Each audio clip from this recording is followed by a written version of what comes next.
todas las manos. Vamos entonces, arriba de Google ahí.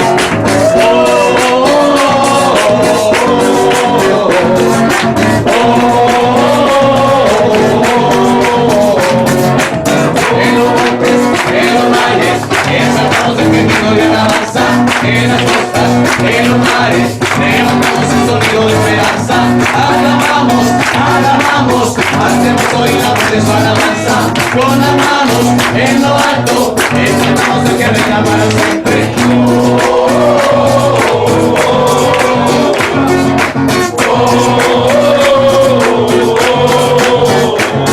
Subamos a adorar en el monte de Sion, que es el gozo de toda nación.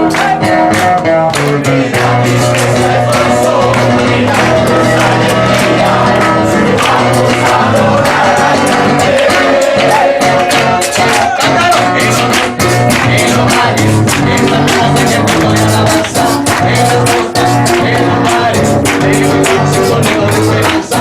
Alabamos, alabamos, hacemos oír la voz de su alabanza. Con las manos en lo alto, exaltamos al que reina para siempre.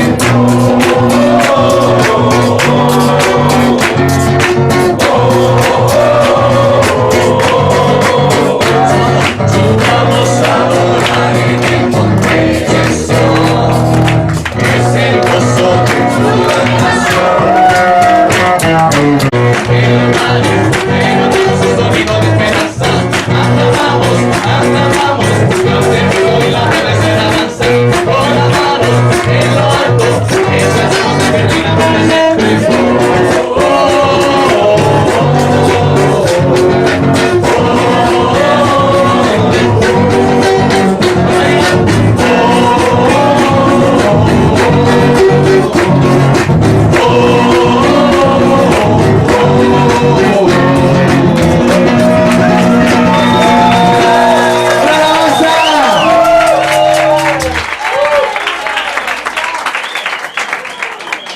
Que lo que Jesús definió para la iglesia es lo que la iglesia debe ser y hacer. Entonces, Jesús no diseñó la iglesia para que lo haga todo. Lo que la iglesia hace de acuerdo a lo que definió Jesús también determina lo que la iglesia no debe hacer. Entonces, debemos concentrarnos en buscar hacer única y exclusivamente lo que Jesús nos ha mandado hacer. La iglesia existe para celebrar la presencia de Dios, la adoración.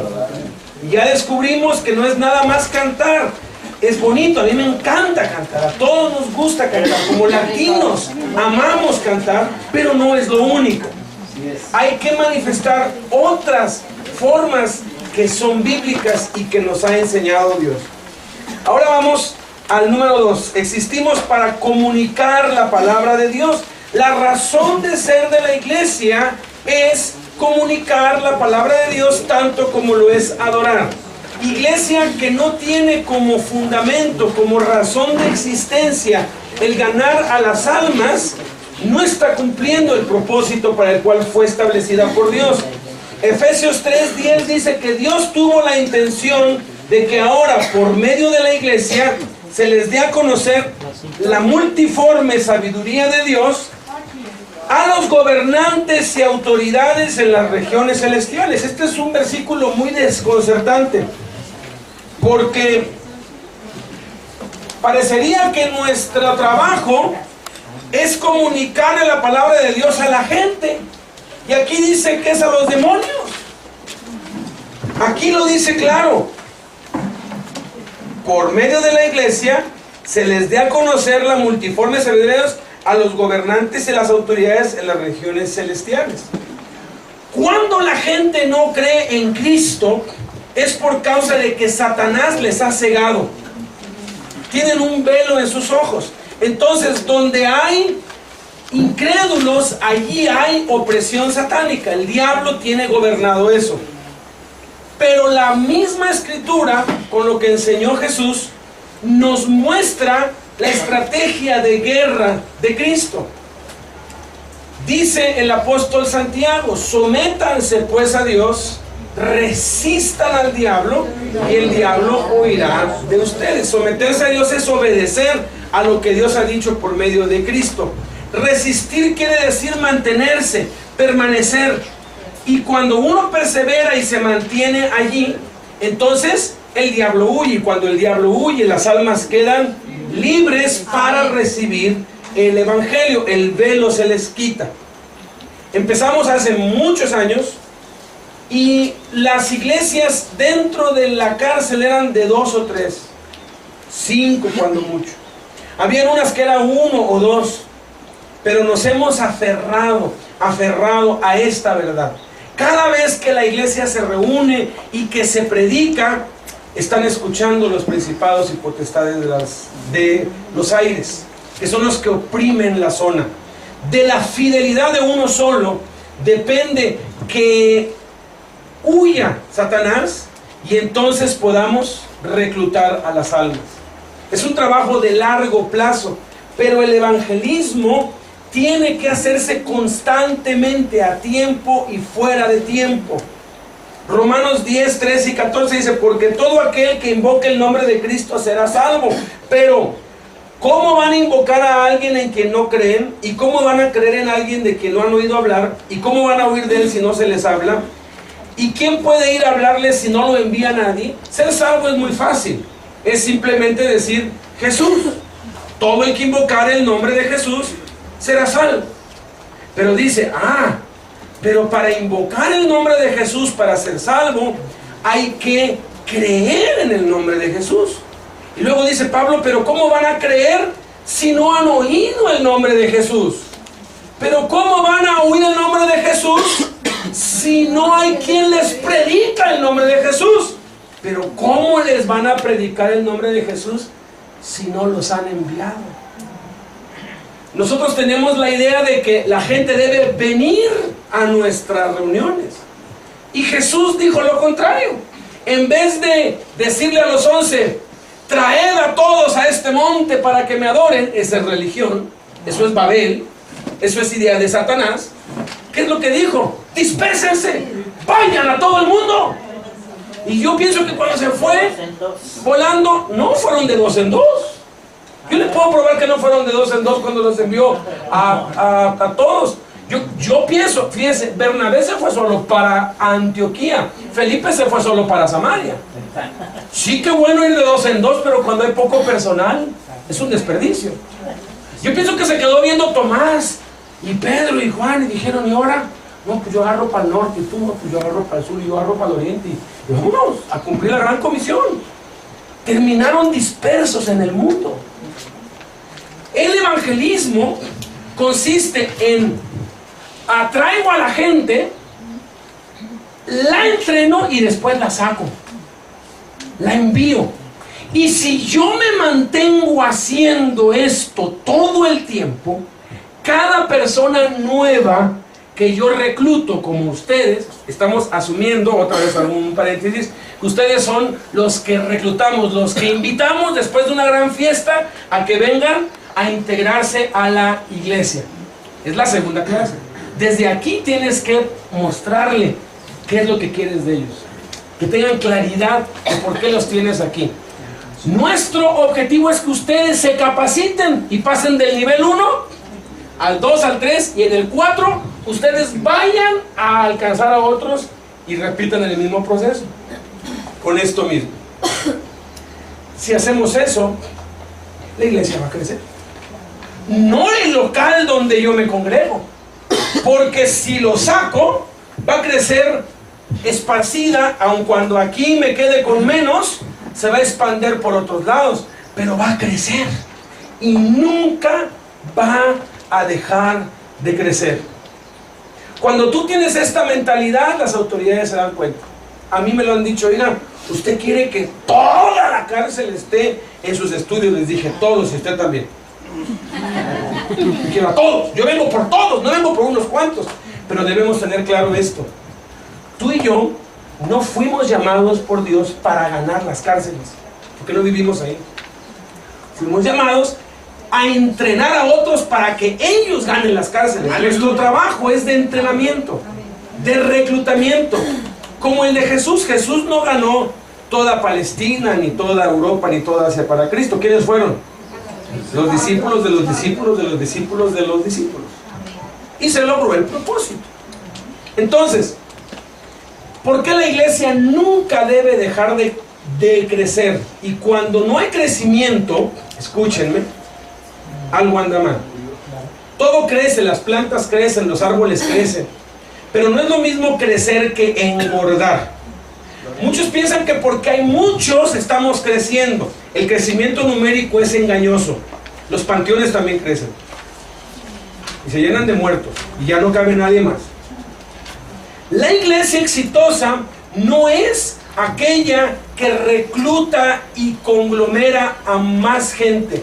La iglesia exitosa es aquella que envía a más gente. El éxito de una iglesia no se mide por la cantidad de gente que logra reunir, sino por la cantidad de gente que logra enviar. La iglesia que no ha producido iglesias es una iglesia estéril. La iglesia tiene que estarse reproduciendo constantemente, tiene que estar engendrando iglesias. Amén. Y tiene que reproducirse. Si seguimos este modelo, el crecimiento se da, toma tiempo, pero se da, es matemático, se va multiplicando, multiplicando, multiplicando, multiplicando y se puede medir. Nunca debe dejar de crecer porque Dios ama a la gente. Dice 2 de Pedro 3:9 que el Señor tiene paciencia con ustedes, no queriendo que nadie perezca, sino que todos. Tu mentalidad debe ser global. Vas por todos los presos y por toda su familia. Todos. Todos, sin excepción. ¿Por qué? Porque Dios lo ordena. Lucas 14:23, sal por los caminos y las veredas y oblígalos a entrar para que se llene mi casa. Y tercera razón, porque es la voluntad de Dios. Crecer, dice Colosenses 2:19, pero no están conectados a Cristo, la cabeza, a la cual nosotros que formamos su cuerpo, estamos unidos, crecemos a medida que recibimos de él nutrición y fortaleza. Mateo 16:18, Jesús dice, edificaré mi iglesia. Nunca pierdas de vista que la iglesia le pertenece a Cristo. Él la compró con su propia sangre. A veces uno dice, mi iglesia de cariño, pero ten cuidado que esa expresión no sea de posesión, que es tuya. Porque cuando la consideras tuya no quieres que la gente se te vaya. Pero cuando sabes que es de Cristo, lo que más te alegra es que la gente se te vaya. Nosotros vimos la necesidad, dado que muchos internos salían de la cárcel y las familias necesitaban a dónde ir, y por el trasfondo de que el esposo está preso, que el hijo está preso, eran mal vistos en otros lados. Entonces empezamos a hacer iglesias en casas. Entonces yo me planté en el área donde yo vivo. Hay una población de aproximadamente 2 millones en esa área donde yo vivo. Y empezamos mi esposa y yo. Dije, pues vamos a congregarnos todos los domingos, tú y yo aquí en la casa. Invitamos a todos los vecinos. Nadie venía. Volvimos a invitar a todos los vecinos. Realizamos encuestas puerta por puerta. Hemos descubierto esto, que por cada 100 personas que invitas es posible que una venga. Si evangelizas a 1000, es posible que 10 vengan.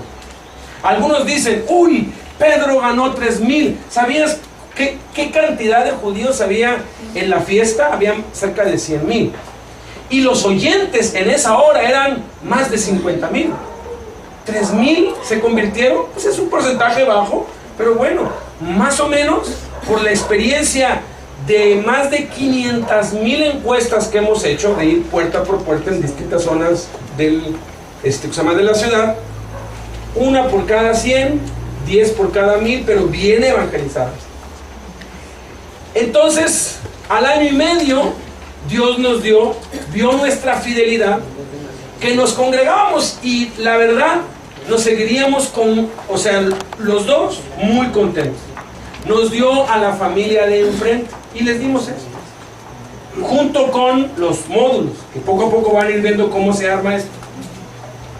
Y desde el principio les dijimos, los vamos a entrenar para que ustedes abran su casa como iglesia. Y les hice una tabla. Si trabajamos y ustedes se ciñen a esto y no se me desvían a ninguna otra cosa, sino que nos plantamos a esto, dentro de un año ustedes abren iglesia en su casa.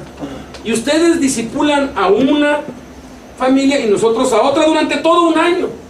Entonces, en el segundo año éramos 2 iglesias.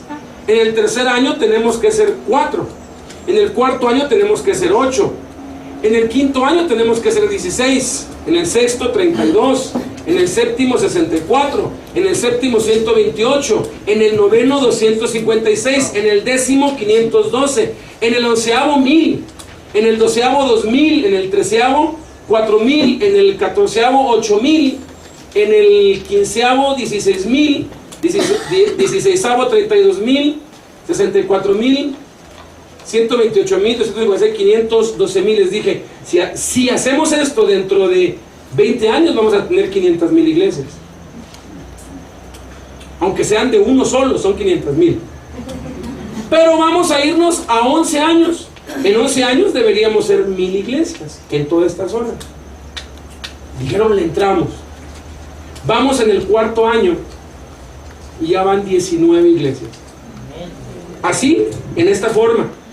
Y ahora que son más, cuesta más, porque como que conforme va pasando de uno para otro, hay la tendencia de que se diluye. Entonces, el año que entra, como alcanzamos ya la meta del quinto año en el cuarto, el quinto año no lo voy a usar sino para fortalecer los que ya están, para que el que sigue se duplique, pero se duplique con firmeza, con bases, no nada más porque sí. Pero la idea es esa. Tiene que crecer. Tiene que crecer. Hay algunas excusas bíblicas antibíblicas para no crecer. Algunos dicen, Dios no está interesado en números. Algunos pastores dicen eso y no cuentan a la gente. Yo sí cuento a la gente. Y cada uno me dice cuántos vienen y cuántos han venido. Evaluamos. En el año hubo 100 visitas, de eso se quedaron nada más 4. ¿Qué está pasando? ¿Qué estamos haciendo mal? Evaluamos. En el año nos visitaron 4 y se quedaron los 4. Esa es más exitosa que la que recibió 100 y se quedaron 4. Porque aquí se quedó el 100% de los visitantes y ya se quedó nada más el 4%. Evaluamos cada año. ¿Qué está pasando? ¿Por qué no estamos creciendo? Tenemos que crecer. Muchos no cuentan a la gente, pero sí cuentan el diezmo, ¿verdad? Pero hasta los pesos los cuentan. Algo está mal si cuentas el dinero y no cuentas a la gente. Amén. Algo está mal si no tienes un control de las personas que vienen. ¿Cuántas vienen? ¿Cuántas? O sea, si no hay un control de los números, Dios no le interesan los números, porque hay un libro en la Biblia que se llama Números. Y ves a cada rato 3,000, 120, 12, 20,000, etc. ¿Por qué? A Dios le interesan los números. Es más, le interesa el 1, ¿no? Contó, dijo 99, me falta una, dijo. Yo creo que Dios de pronto, pues no dijo, pues ya tengo 99, ya, pues una más, una menos, no. Dijo, una, me voy por ella.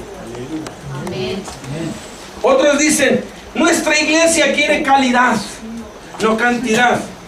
Esa mentalidad rigió hasta 1940, cuando unos jóvenes decidieron crear comida de calidad, rápida, barata y limpia. Uno más que nada come por lo limpio que por lo sabroso. Y crearon McDonald's. Es comida de calidad. Es fea comida, pero la gente compra. Porque es limpio, es rápido, no es muy caro. Y se expandió por todo el mundo. Y de pronto vino Kentucky Fried Chicken y vino un montón de cosas que descubrieron que la calidad produce cantidad. ¿No le hizo Jesús así?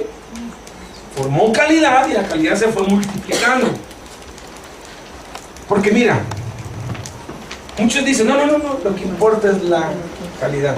Haz de cuenta que tienes 5 hijos y vas a un día de campo y te duermes y te levantas y vámonos y cuentas 4 hijos.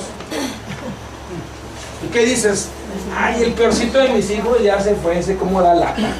Es el más latoso. De los 5, la oveja negra. vámonos ya, que me importa la calidad de estos 4. ¿Así eres? El mundo se te cae. Así sea el peor hijo, haces todo por encontrarlo. Y estamos haciendo eso para hallar a los hijos perdidos de Dios. Yo creo que en alguna ocasión Dios nos permite que se nos pierdan nuestros, de veras, que Dios nos libre de que un hijo se nos pierda. Yo lo sufrí por 5 minutos, han sido los 5 minutos más espantosos y dolorosos de mi vida. Yo desde ahí oro por los padres que han perdido sus hijos. Yo no puedo concebir la idea de perder un hijo. Y me ayudó perder a mi hijo 5 minutos. Todavía lo pienso y se me hace un vacío aquí. Pienso en Dios. ¿Por qué? No que Él dependa, pero Él decidió que tú y yo fuésemos por sus hijos perdidos. Amén. Y así de serio es esto del evangelismo. Amén. No son nada más números, porque tampoco nada más son números, pero se trata de poner todo el corazón y todo el empeño. Otros dicen que las iglesias grandes son impersonales. Si tu mentalidad es de congregar a todos en un auditorio grande, siempre vas a quedar corto, siempre. Pero si tu mentalidad es la de la iglesia del Nuevo Testamento, se congregaban en el templo y en las casas, y después les destruyeron el templo, como que Dios vio y dijo: ¿qué no han entendido? Que les dije que vayan a todo el mundo, y estos siguen llenando el templo, pues se los voy a destruir. Y fueron esparcidos por todos lados en el año 70. ¿Dónde se congregaban? En las casas. Algo así está pasando en China, se congregan en casas, no pueden hacer templos.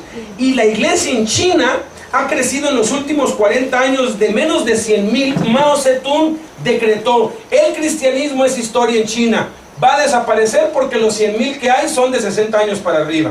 En 40 años no va a haber un solo cristiano en China. Y yo creo que Dios escuchó eso y dijo: ah, sí, ¿cómo no? Y levantó a campesinos analfabetas, muertos de hambre, y empezó a moverse de una forma increíble en casas sin misioneros, sin influencia extranjera, y ha crecido de 100,000 a más de 150 millones en menos de 50 años. En las casas. De razón, China es ahorita la primera potencia económica mundial, porque lo que antes Estados Unidos tuvo, con todo el cariño de nuestros hermanos, ha ido decreciendo, y en China está floreciendo. El cristianismo está floreciendo en China como nunca antes, y están aplicando esto. Las casas, las casas, las casas, las casas. Vamos a dejar el sistema, el denominacionalismo, la religión. Vamos a obedecer a Jesús, vamos a ir por los hijos. Si tu idea es tener muchos, es cierto, la iglesia grande es impersonal, pero nosotros creemos que la iglesia debe crecer grande, escribe, y pequeña al mismo tiempo. Yo cada año vacío la iglesia en mi casa. Empezamos con 5 o 6. Ahorita, septiembre, tenemos alrededor de 40 que se congregan en mi casa.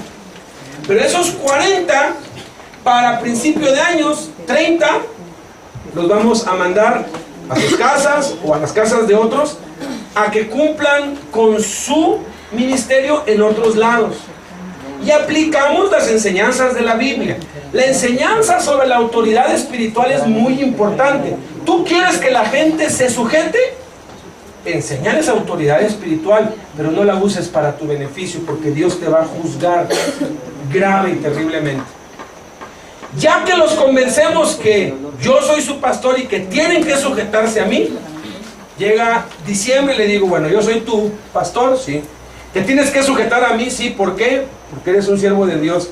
Y si te mando algo que Dios dice que no, entonces no lo hago. Tienen claro que la sujeción es a la palabra. A través de los hombres, tenemos que estar en sujeción a los hombres, pero que estén en sujeción a la palabra. Ok, entonces te tienes que sujetar a mí, de acuerdo a lo que la Biblia dice. Bueno, para enero ya no quiero que vengas los domingos acá. Quiero que en tu casa te me plantes y levantes una iglesia y toques puerta por puerta y evangelices los de tu colonia. Y oro por él y lo envío. Y le digo: Y a partir del aguinaldo, el ingreso más fuerte en México es en diciembre 15. Porque es cuando les dan aquí, ¿cómo se llama? Prima. La prima. Yo no recibo las primas.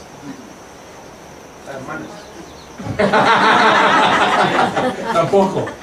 Antes de la prima les digo, la prima que vas a recibir ahora, con eso tienes para empezar tu iglesia en tu casa, para comprar tu material, para comprar café, para comprar las copias, para que atiendas bien a la gente, porque no cobramos nada, pero todos se lo regalamos, pero ahora te toca a ti regalar todo. ¿Y quién financia eso? Los mismos. Allí entienden, estos no andan detrás de mi dinero, tampoco andan detrás de mi vida para decir somos tantos. Estos realmente quieren que el reino de Dios se expanda.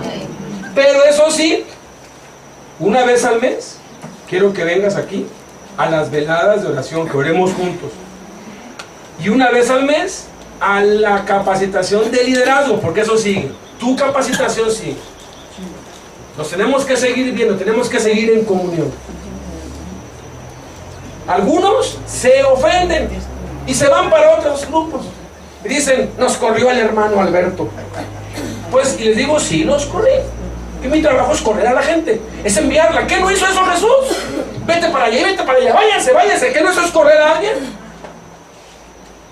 Pero pues bueno, no todos entienden.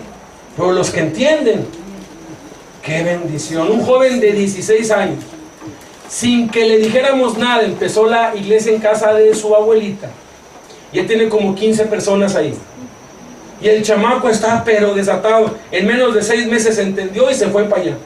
Y en la universidad, en la escuela donde él está, ya empezó también otro. Y está buscando y dice, no, yo voy a levantar iglesias por acá. Un joven. No hay edades. Tenemos de 70 años dirigiendo en iglesias jóvenes. Por cierto, la mayoría son mujeres. Parece que la Biblia dice, heme aquí, envía a mi esposa. ¿Lo saben? A Dios no lo va a detener nada. Si los hombres no nos movemos, Dios nos saca mujeres. Ya nos movemos. A Dios no le va a detener nada. Qué vergüenza que los hombres nos quedemos atrás, ¿verdad? Así no dicen amén. 3. ¿Mande? Los hombres no dicen amén. Por favor, Amén. el tema. 3. Dice Mateo 24:14, y será predicado este evangelio del reino en todo el mundo para testimonio a todas las naciones, y entonces vendrá el fin. Esto se va a cumplir contigo y sin mí, Contigo o conmigo. Contigo, con consejo, Dios lo va a hacer, y qué vergüenza que no seamos parte de eso.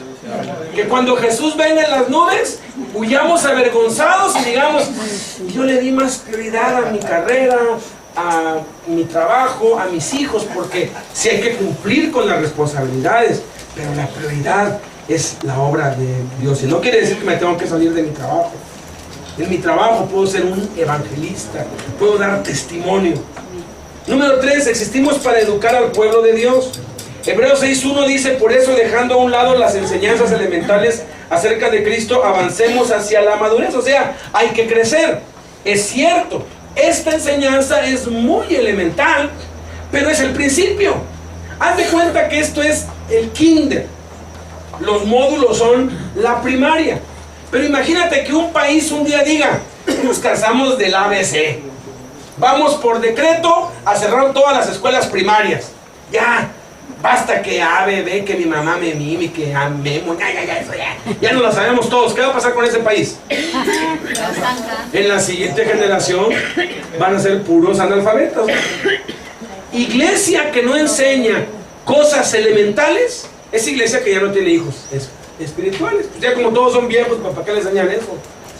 Pero si estamos evangelizando, siempre vas a tener bebés, siempre vas a tener cunas, pañales, siempre vas a tener biberones, porque siempre va a haber niños que criar.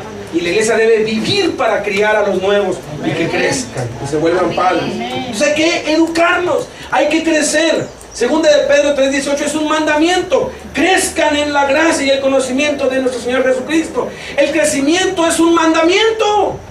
Y si es un mandamiento, no depende de Dios, depende de ti y de mí si crecemos o no. Si no crezco espiritualmente, yo soy el responsable, yo soy el culpable. No es Dios, no es el pastor. Efesios 4 del 11 al 13. Y él mismo concedió a unos ser apóstoles y a otros profetas, a otros anunciar el mensaje de salvación y a otros ser pastores y maestros. Así preparó a los suyos para un trabajo de servicio para hacer crecer el cuerpo de Cristo, hasta que todos lleguemos a estar unidos en la fe y en el conocimiento del Hijo de Dios. De ese modo alcanzaremos la madurez y el desarrollo que corresponden a la estatura perfecta de Cristo. Entonces, todos aquellos que ganamos para Cristo, debemos sentarnos y tomarnos el tiempo para entrenarlos y discipularlos. Entonces, después que vamos casa por casa y evangelizamos a unas 500 personas, 5 o 6 que se acercan, nos detenemos y dejamos de ir a las casas. Y esos 5 o 6 los entrenamos durante todo un año. Todo un año. Y al año decimos, ok, ahora ustedes 5 nos vamos a ir a evangelizar ya no a 500, sino a 1000 personas, porque ya somos 5 más. Vamos por 1000. Y vienen 10. Bueno, 3 para acá, 3 para acá y 3 para acá. Y todo un año entrenarlos. Es lento. Pero el siguiente año vamos a evangelizar 2000. Y posiblemente vengan 20. Ya los dividimos en 4 o 5 lados. Es lento, tedioso, aburrido. No hay plata. Porque los pocos discípulos que ya formas, te toma como 6 meses que empiecen a dar su diezmo. Y luego a los 6 meses los tienes que soltar. No es negocio para el hombre, pero para Dios es el mejor negocio. Que la iglesia necesita dinero. Necesita, el dinero se necesita. La iglesia. Muchos los juntan y dicen, no, pues esto deja bien para que yo viva bien. Y entonces los retienen para que no se vayan. Pero si tú haces esto, no vas a tener nunca dinero aquí, pero vas a estar acumulando tesoros en el cielo. Y eso es lo que cuenta. Eso es lo que cuenta. Amén. Bendito sea Dios que todos vamos a morir. Y allá se va a ver el resultado. El que sea el último ríe mejor. 4. Existimos para demostrar el amor de Dios. Ese es el ministerio. Juan 13:35 dice: en esto conocerán todos que son mis discípulos si tuvieran amor los unos con los otros. El ministerio es servir al prójimo, servir a los hermanos. Nunca dice eso. Las dos cosas son válidas. El nombre de Jesucristo y el nombre del Padre, del Hijo y del Espíritu Santo son bíblicas. No peleemos por eso. Pero el ser bañado totalmente. O sea, no estamos diluyendo nada, simplemente estamos estableciendo lo que es. Hubo uno que se quiso unir aquí en este grupo y él me dijo, es que para ser salvos, aparte de todo eso hay que guardar el sábado. Le dije, ¿tú eres adventista? Me dijo, no. ¿Eres sabatista? Me dijo, no. ¿Perteneces a algún grupo del sábado? Me dice, no. Entonces, ¿por qué dices eso? Porque he leído más de 20 veces toda la Biblia y veo que el sábado está por todos lados. Le dije, sentémonos. Estuvimos más de 2 meses invirtiendo unas 3 horas semanales viendo los textos. Y encontró que el sábado es hoy. Porque dice, no hay que guardar el sábado, hermanos, hay que guardar el sábado, y el domingo, y el lunes, y el martes, miércoles, jueves, todos los días. Hoy es el día del Señor. Entonces, cuando se iba a integrar, pues se tuvo que ir de la cárcel, pero no lo puedo integrar. Se está con esas ideas. Un poco de levadura me va a tumbar a todo. Va a causar la división y va a ser el acabose. Por eso esto es importantísimo, ¿eh? El sábado no es esencial. Como que se guarden. Pero si dicen que es para que te salves, eso ya toca algo esencial. Entonces sabes que cuidado. Ahí sí, relincho. Y ahí sí, nos agarramos y así que combatimos ardientemente por la fe. Ahí sí, pero por algo que sea válido. 6. Vivir guiados por el Espíritu. Juan 15:15. Creemos que la única manera posible de vivir una vida cristiana es a través del poder de Dios en nosotros. Procuramos una vida diaria dependiendo de Dios y su Espíritu para ayudarnos a ser santos. Y 7. Hablar a otros acerca de Cristo. 1 de Pedro 3:15. Es la responsabilidad de cada cristiano el compartir las buenas nuevas con aquellas personas con quienes Dios nos trae en contacto. Y diariamente el compartir personalmente acerca de Cristo e invitar amigos a la iglesia. Oremos entonces. Padre, te damos gracias por tu palabra. Queremos pedirte, Señor, que cada uno de los que estamos aquí en nuestros ministerios tengamos la convicción de la fe que estamos predicando, Señor. Que no nos quedemos con lo que nos dicen. Que seamos no como los de Tesalónica ni los de Corinto, que seamos como los de Berea. Que escudriñemos cada día las Escrituras para ver si esto y otras cosas son ciertas, Señor. Que no basemos nuestra creencia en lo que un pastor o un predicador dijo. Que basemos nuestra creencia en lo que tú has dicho en tu palabra, pero que nos des discernimiento, revelación para entender el contexto del antiguo, del nuevo pacto, para no mezclar, Señor. Es nuestro deseo, Señor, conocer la verdad, y tu Espíritu Santo, dijo Jesús, que nos guiaría a toda la verdad. Que cada uno podamos tener esa experiencia, esa convicción, que aún en peligro de muerte nos mantengamos firmes, Señor. Y que luchemos ardientemente por la fe que nos ha sido confiada, Señor. En el nombre de Jesús. Amén. Amén.